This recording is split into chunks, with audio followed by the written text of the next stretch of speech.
अब अमेरिका और सऊदी हमलों में शामिल है क्योंकि हूथी सऊदी अरब और संयुक्त राज्य अमेरिका पर हमला कर रहे हैं और दोनों ईरान को इस स्थिति के लिए जिम्मेदार ठहराकर सीधे ईरान पर हमला कर रहे हैं।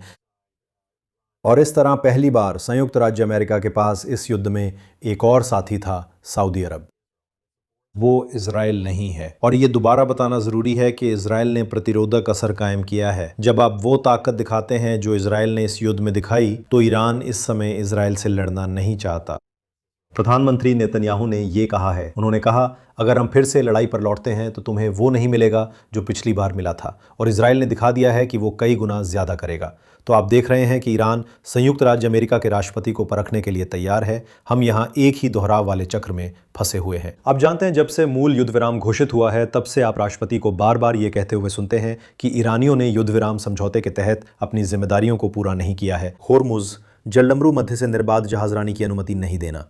और फिर राष्ट्रपति ट्रंप कहते हैं ठीक है, इस बार हम बड़े स्तर पर कार्रवाई करेंगे। और फिर वो थोड़ा सा ही कदम उठाते हैं। ठीक है, ईरानियों को अब ये बात समझ में आ गई है और मुझे लगता है कि इस समय वे ट्रंप के बातचीत करने के तरीके को ट्रंप की तुलना में कहीं बेहतर समझते हैं जितना ट्रंप उनके बातचीत करने के तरीके को समझते हैं। वे इसमें इसलिए बने रहना चाहते हैं क्योंकि उन्हें लगता है कि इससे राष्ट्रपति की बेइज्जती हो रही है।